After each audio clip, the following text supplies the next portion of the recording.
Hello everyone, CNC మిల్లింగ్లో 9th topic చూస్తున్నాం. So ఇది వచ్చేసి వర్క్ అండ్ టూల్ ఆఫ్సెట్స్ అనమాట.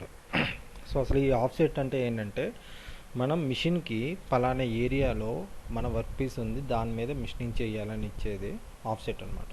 సో ఆ ఏరియాలో మిషనింగ్ చేయాలని ఇచ్చేది వర్క్ ఆఫ్సెట్. టూల్ ఆఫ్సెట్ ఏంటంటే ఆ టూల్ డయామీటర్ ఎంత ఉంది, దాని లెంత్ ఎంత ఉంది అని ఇచ్చేది మన టూల్ ఆఫ్సెట్ అనమాట. సో ఇది tool offset and diameter, tool and work piece offset and diameter మీద. సో దీంట్లో కనుక చూసినట్టయితే రెండు రకాలు ఉంటాయి. సో ఏంటంటే MCS and WCS. So MCS అంటే మిషన్ కోఆర్డినేట్ సిస్టమ్, ఇక్కడ ఉంది చూసారా. సో ఇది వచ్చేసి మిషన్ కోఆర్డినేట్ సిస్టమ్ అండ్ ఇక్కడ వచ్చేసి వర్క్ కోఆర్డినేట్ సిస్టమ్ అనేది ఉంటుంది. సో మిషన్కి ఏంటంటే జనరల్గా మిషన్ కంటే ఒక కోఆర్డినేట్ సిస్టమ్ అంటూ ఉంటుంది అనమాట. సో ఏంటంటే జెడ్లో ఒక సెంటర్ పాయింట్, ఎక్స్లో ఒక సెంటర్ పాయింట్, వైలో ఒక సెంటర్ పాయింట్ అనేది ఉంటుంది. సో దానికి మనం ఇస్తాం అనమాట, నా వర్క్ ఏరియా అనేది ఈ ఏరియాలో ఉంది పర్టికులర్గా. ఇప్పుడు సపోజ్ ఈ ఏరియాలో ఉంది, ఇక్కడికి వచ్చి మిషన్ చెయ్యి అని చెప్పి మనం ఇచ్చే data work coordinate system. So అప్పుడు వర్క్ కోఆర్డినేట్ అంటే మిషన్ కోఆర్డినేట్ సిస్టంలో మనం ఇది పెట్టినప్పుడు అది వచ్చి మిషన్ వచ్చి ఈ ఏరియాలో వర్క్ చేస్తుంది అనమాట. So work offset. సో ఇక్కడ వర్క్ ఆఫ్సెట్ ఏంటి, సో మనం మిషన్కి 0 పాయింట్ నుంచి నా ఏరియా ఇక్కడ ఉంది, సో ఎక్స్ అండ్ వై ప్లేన్లో ఉంది అని. So X, Y and Z కూడా ఉంటుంది ఇక్కడ. సో ఉంది అని ఇచ్చేదే వర్క్ ఆఫ్సెట్స్ అనేది అవుతుంది అనమాట. సో అదేంటంటే G54 టు G59 వరకు ఉంటుంది.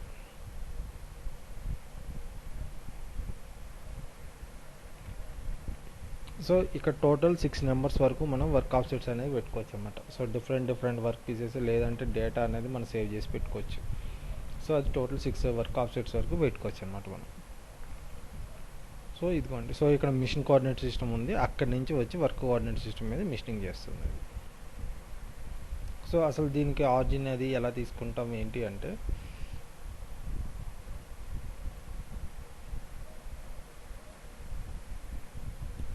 సో యాక్చువల్గా ఇక్కడ వీడియో ఉంటుంది. సో ఇదేంటంటే సపోజ్ ఇది మన వర్క్ ఆఫ్సెట్, ఇది నా వర్క్ పీస్ అనేది పెట్టుకున్నాను, వైజ్లో పెట్టుకున్నాను.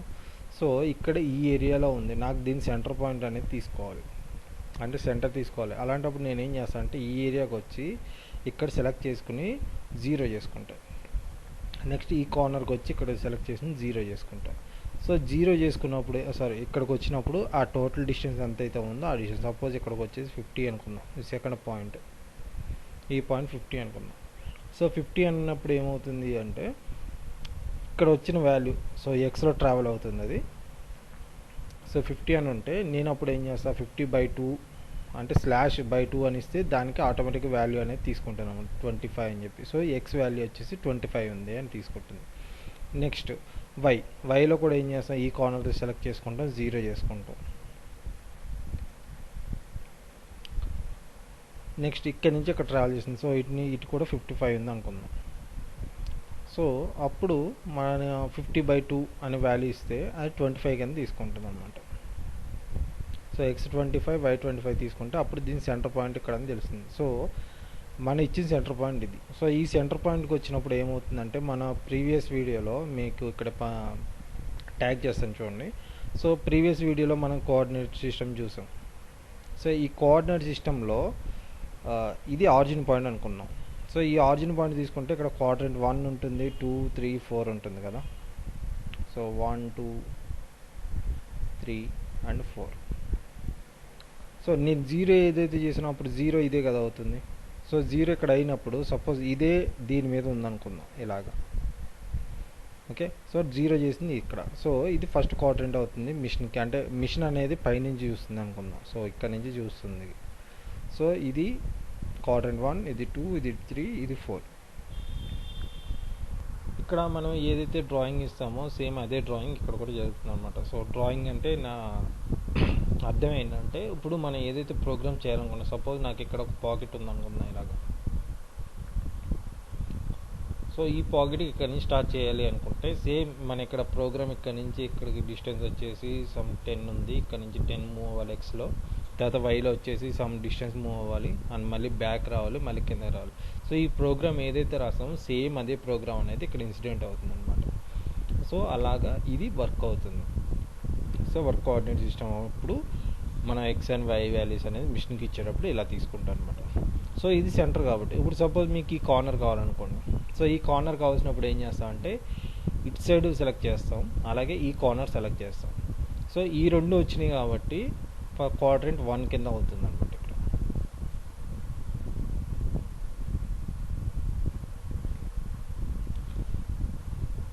ఈ కార్నర్ సెలెక్ట్ చేస్తున్నాను నేను, అండ్ అలాగే ఈ కార్నర్ కూడా సెలెక్ట్ చేస్తున్నాను.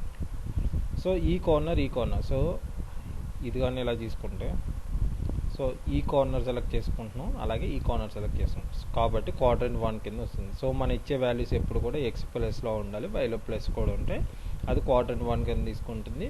సో ఇక్కడ మన ప్రోగ్రామ్ ఏదైతే ఉందని చెప్పి రాస్తామో ఆ ప్రోగ్రామ్ అనేది డైరెక్ట్ ఇక్కడ వస్తుంది అన్నమాట. సో ఇది ఇప్పుడు అలా కాదు, నేను ఈ కార్నర్ సెలెక్ట్ చేసుకున్నా,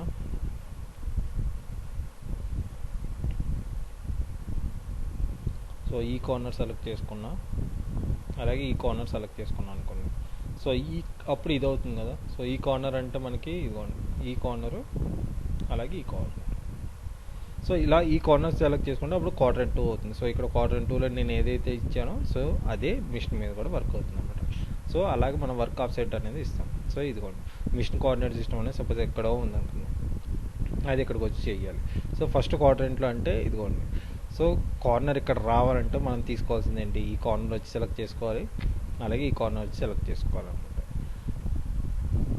సో అప్పుడు దాని వర్క్ ఆఫ్సెట్ ఫస్ట్ క్వాడ్రంట్ తీసుకుంటుంది కాబట్టి మనం ఇచ్చేది ఏదైతే ఉందో దాని ప్రకారం ఇక్కడ మిషనింగ్ అనేది చేస్తుంది. సో ఇక్కడ మొత్తం వచ్చేసి ఒక 3 రకాలుగా మనం దీనికి వర్క్ ఆఫ్సెట్ సెలెక్ట్ చేసుకోవడానికి ఇస్తాం అన్నమాట. సో ఫస్ట్ వచ్చేసి జనరల్ డైల్ ఇండికేటర్తో చేస్తాం, అండ్ సెకండ్ వచ్చేసి ఎడ్జ్ ఫైండర్ అనేది ఉంటుంది, చూపిస్తాను మీకు.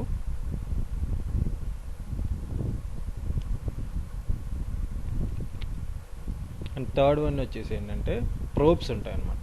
సో ప్రోబ్స్ ఏంటంటే అది ఎలక్ట్రానిక్ డివైస్ అనమాట. జస్ట్ దాని కార్నర్ టచ్ అయిన వెంటనే ఒక బీప్ కింద వచ్చి ఒక కలర్ వస్తుంది. సో అది కూడా ఉంటుంది, చూపిస్తాను మీకు.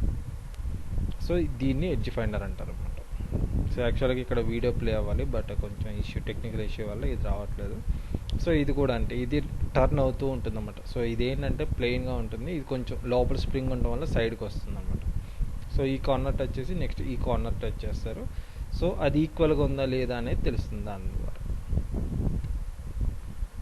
సో ఇది సపోజ్ అదే మన నాకు ఈ కార్నర్ సో ఇది ఫస్ట్ క్వాడ్రంట్ కదా, అలా కాకుండా ఈ కార్నర్ అండ్ ఈ కార్నర్. సో ఈ కార్నర్ అలాగే ఈ కార్నర్ ఇదిగోండి ఇక్కడ ఉంది. సో అప్పుడు ఇది వచ్చేసి క్వాడ్రంట్ 3లో మనం వర్క్ ఆఫ్సెట్ తీసుకున్నట్టు అనమాట. సో అలాగా నేను ఇక్కడ ఇది తీసుకుంటే ఇది క్వాడ్రంట్ 3, ఇదేమో క్వాడ్రంట్ 1 కింద లెక్క అనమాట. సో ఇలాగ వర్క్ ఆఫ్సెట్ అనేది తీసుకుంటాం. సో అందుగురించే ప్రీవియస్ వీడియో అనేది చాలా ఇంపార్టెంట్ అనమాట. సో దాంట్లో ఈ కోఆర్డినేట్ సిస్టమ్ అనేది అర్థం అవుతే ఇది చాలా easy.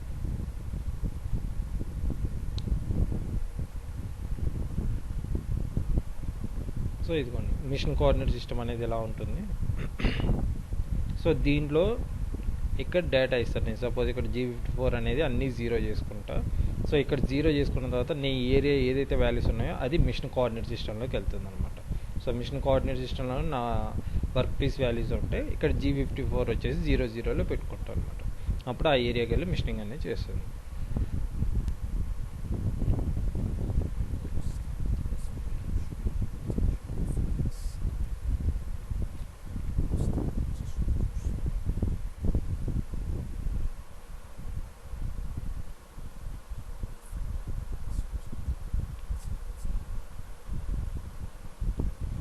So number of offsets అనేది ఇలా ఉంటుందన్నమాట. సో మన ఎన్ని ఆఫ్సెట్స్ అంటే 6 నెంబర్స్ వరకు ఇచ్చుకోవచ్చు ఇక్కడ. అండ్ ఇది వచ్చేసి ఏంటంటే మనం డైల్తో బెంచ్ వైజ్ అనేది కరెక్ట్ సెట్ చేసామో లేదా చూడటానికి యూజ్ అవుతుంది అనమాట. సో ఇది వచ్చేసి పైన ఉన్న స్పిన్డిల్కి అటాచ్ చేస్తాం. స్పిన్డిల్కి ఇక్కడ ఒక అటాచ్మెంట్ ఉంటుంది, ఆ అటాచ్మెంట్తో ఉంటుంది అనమాట. సో బెడ్ మూమెంట్ అనేది ఇలా మూవ్ అవుతూ ఉంటుంది, ఇది ఇక్కడ అటాచ్ అయ్యి ఉంటుంది కాబట్టి. సో ఇక్కడ ఏదైనా డివియేషన్ ఉందంటే ఇది ప్లంజర్ డైల్ అనమాట. సో ఇక్కడ ఉన్న డివియేషన్ అనేది దీంట్లో కనిపిస్తుంది. ఆ తర్వాత డివియేషన్ ఉంటే మన మ్యాలెట్ ఇచ్చుకుని ఇక్కడ కొడతాము, అప్పుడు కరెక్ట్గా 90 degreesలోకి వస్తుంది అనమాట.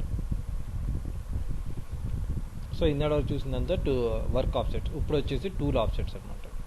సో సో ఇది టూల్ ఆఫ్సెట్లో tool height offsets. So tool height offsets ఏంటంటే నేను టూల్ హైట్ ఎంత ఉందని చెప్పి ఇవ్వడానికి, లేదంటే దాన్ని క్యాన్సిల్ చేయడానికి 2 కోడ్స్ యూజ్ చేస్తాను. అదేంటంటే G43 ఒకటి, అలాగే G49 ఒకటి. సో ఇక్కడ G43 అనే కోడ్ ఇచ్చినప్పుడు దీనికి ఏదైతే మనం వాల్యూ ఇస్తామో ఆ వాల్యూ అనేది తీసుకుంటుంది. సో స్టార్టింగ్లోనే మన మిషన్లో వర్క్ ఆఫ్సెట్స్ అనేది ఒక విండో ఉంటుంది, అంటే ఒక చిన్న స్క్రీన్, అంటే ఒక సెపరేట్ విండో కింద ఓపెన్ అవుతుంది. ఓపెన్ అయినప్పుడు మనం దీనికి ఇస్తాం. సో కటింగ్ టూల్ తీసుకున్న తర్వాత ఏం చేస్తామంటే ఈ కటింగ్ టూల్ డైరెక్ట్ వచ్చి వర్క్ పీస్ మీద టచ్ చేస్తాం లైట్గా. సో టచ్ చేసిన తర్వాత కరెక్ట్గా టచ్ అయ్యి, అంటే వర్క్ పీస్ మీద టచ్ అయ్యేటప్పుడు మధ్యలో ఇక్కడ వచ్చే ఫిల్లర్ గేజ్ కానీ, లేదంటే మనకి ఇక్కడ జనరల్ చేసేది ఏంటంటే పేపర్ కానీ, లేదంటే చాలా తిన్నిగా ఉన్నది ఏదో ఒకటి పెట్టి కరెక్ట్గా క్లియరెన్స్ చెక్ చేయడానికి అనమాట. సో జనరల్గా మిషన్ కోఆర్డినేట్ సిస్టమ్కి, అంటే టూల్ ఆఫ్సెట్లో మిషన్కి ఉన్నది ఏంటి, ఈ స్పిన్నిల్ ఏదైతే ఉందో స్పిన్నిల్ ఎండ్ అది 0 ఉంటుంది. తర్వాత మన వర్క్, అంటే మన కటింగ్ టూల్ ఏదైతే పెట్టి ఇక్కడ టచ్ చేస్తామో, సో టచ్ చేసినప్పుడు మిషన్ ఏం తీసుకుంటుందంటే ఈ టూల్ టోటల్ హైట్ వచ్చేసి ఇక్కడ టచ్ అయినప్పుడు ఎంత వాల్యూ అయితే ఉందో ఆ వాల్యూ అనేది తీసుకుంటాం. సో మన ప్రోగ్రామ్ రాసినప్పుడు G00 G90 అంటే అబ్సల్యూట్ అంటే నేను ఇక్కడ 0 దగ్గర నుంచి తీసుకుంటున్నా. అండ్ G43 వచ్చేసి నా టూల్ హైట్ ఇంత ఉంది, ఇది టూల్. సో టూల్ 3 అయితే ఇక్కడ H3A వస్తుంది అన్నమాట. అదే టూల్ 5 అయితే H5 వస్తుంది. సో దీనికి ఎంత హైట్ అని చెప్పి ఆల్రెడీ నేను ఇక్కడ వాల్యూస్ అనేది ఇస్తాను. సో దీంట్లో కూడా యూజ్ చేసే టెక్నిక్స్ వచ్చేసి జనరల్గా ఫిల్లర్ గేజ్ కానీ, లేదంటే పేపర్ యూజ్ చేస్తారు, లేదంటే ప్రోబ్స్ ఉంటాయి. సో ప్రోబ్స్ యూజ్ చేసినప్పుడు ఏంటంటే దీని వాల్యూ అనేది మైనస్ చేస్తారనమాట. సో ఫైనల్గా లేదంటే బ్లాక్స్ చూస్తారు. తర్వాత టూల్ ప్రోబ్ ఇది ఒక టైప్ అనమాట. సో ఇదిగోండి ఇక్కడ టూల్ హైట్ అనేది, సో మెజర్ చేసినప్పుడు మనం అక్కడ టచ్ చేసిన తర్వాత మెజర్ అనే ఒక బటన్ ఉంటుంది. సో కంట్రోల్ ప్యానల్లో అది క్లిక్ చేసినప్పుడు ఆ వాల్యూ అనేది దీంట్లో ఫీడ్ అవుతుంది. ఒకవేళ దీంట్లో నాకు ఇంకా కొంచెం చేంజెస్ ఉన్నాయి ఆ టూల్లో అంటే మనం ఇక్కడ వేరే ఇవ్వచ్చు. సో సపోజ్ ఇక్కడ వచ్చేసి -10.25 ఉంది. సో నేను ఇక్కడ వేర్లో వచ్చేసి, సో దీంట్లో ఒక 1 mm అనేది మైనస్ ఉంది అని చెప్పి వాల్యూ ఇచ్చుకోవచ్చు. సో వేర్ అంటే ఏంటంటే ఉన్న దాంట్లో కొంచెం చేంజెస్ ఉన్నాయి, అంటే అరిగిపోయింది, లేదంటే హైట్లో కొంచెం డిఫ్లెక్షన్ అంటే కొంచెం చేంజ్ ఉంది, అలాంటప్పుడు ఇచ్చుకోవచ్చు అనమాట. అలాగే టూల్ డయామీటర్ కూడా ఇవ్వచ్చు అనమాట. సో టూల్ డయామీటర్ వచ్చేసి 4 ఉందంటే దాంట్లో అరిగిపోయి, అంటే టూల్ డయామీటర్ అరిగిపోయి అది కానీ ఒక 0.5 mm ఉంది అంటే అలాంటప్పుడు మనం ఈ వాల్యూస్ ఇచ్చుకోవచ్చు. సో ఇక్కడ టూల్ తీసుకునేటప్పుడు ఏంటంటే M06 అంటే టూల్ చేంజ్, T05 నేను తీసుకున్న టూల్ నెంబర్ వచ్చేసి 5 కాబట్టి ఇక్కడ హైచ్ కూడా 5 అవుతుంది అనమాట. సో G90 G00 G54 అంటే వర్క్ ఆఫ్సెట్ తీసుకున్న with spindle speed 1500, M03 clock వైజ్లో రొటేట్ అవుతుంది. నెక్స్ట్ G43, సో నేను నా టూల్ హైట్ తీసుకున్న Z3 ఒక 3 mm హైట్లో ఉంది. ఆ తర్వాత ఆ టూల్ హైట్ వచ్చేసి, సో ఇక్కడ T5 ఉంది కాబట్టి ఇక్కడ కూడా H5 అనేది ఉంటుంది. Next tool diameter offset. So tool diameter ఆఫ్సెట్స్లో మనకి యూజ్ అయ్యే కోడ్స్ వచ్చేసి G40, G41 and G42. So ఇక్కడ ఏంటంటే జనరల్గా మనం మిషనింగ్ చేసినప్పుడు మనం ఏదైతే నేను కోడింగ్ రాసినప్పుడు ఇక్కడ నుంచి ఈ ఎండ్ నుంచి ఈ ఎండ్ వరకు వెళ్ళాలి అని చెప్పి రాస్తాను. సో రాసినప్పుడు ఏంటంటే నేను రాసినప్పుడు ఆ టూల్ డయామీటర్ అనేది సెంటర్ తీసుకుంటుంది అనమాట. సపోజ్ టూల్ డయామీటర్ వచ్చేసి డయామీటర్ 5 mm ఉంది అనుకుంటే ఇక్కడ 2.5 mm అనేది ఆ టూల్ డయామీటర్, అంటే ఈ టూల్ డయామీటర్కి ఇక్కడ సెంటర్ ఇక్కడ 2.5కి తీసుకొని మిషనింగ్ అనేది చేస్తుంది అనమాట. అంటే ఇలాగ పాత్ అనేది వెళ్తుంది. అదే మనం G41 కోడ్ యూజ్ చేస్తే ఈ లైన్కి కంప్లీట్ లెఫ్ట్ వెళ్తుంది. G42 అని ఇచ్చామంటే ఆ కోడింగ్ మొత్తానికి కూడా ఆ లైన్కి రైట్ సైడ్ వెళ్తుంది. సో లెఫ్ట్ లేదంటే రైట్కి వెళ్తుంది అనమాట. సో అది మనం యూజ్ చేసే వర్క్ ఆఫ్సెట్స్ అనమాట, tool diameter offsets. And next ఇక్కడ వచ్చేసి టూల్ రేడియస్ ఇచ్చినప్పుడు ఇదిగోండి మీకు చెప్పినట్టే ఇక్కడ ఉండి ఈ డైరెక్షన్ వెళ్తున్నప్పుడు G41 ఇచ్చాను కానీ కంప్లీట్ లెఫ్ట్ ఉంటుంది. సో ఇటే డైరెక్షన్ వెళ్ళినప్పుడు G42 ఇస్తే రైట్ సైడ్ అవుతుంది. అదే ఈ డైరెక్షన్ వెళ్ళినప్పుడు 41 ఇస్తే ఇటు లోపలికి. సో ఎలా అంటే ఒక లైన్ ఉంది అనుకుంటే ఆ లైన్కి ఈ కంప్లీట్ టూల్ డయామీటర్ అంటే టూల్ బౌండరీ ఏదైతే లెఫ్ట్ ఉందంటే ఆ లైన్కి కంప్లీట్ లెఫ్ట్ ఉంది అంటే అది G41 అనుకోవాలి. అండ్ కంప్లీట్ రైట్ సైడ్ వస్తుందంటే ఇది G42 అనమాట. సో అది కంప్లీటెడ్ డైరెక్షన్ మీద డిపెండ్ అయి ఉంటుంది అనమాట. సో ఇది friends tool and work offsets గురించి.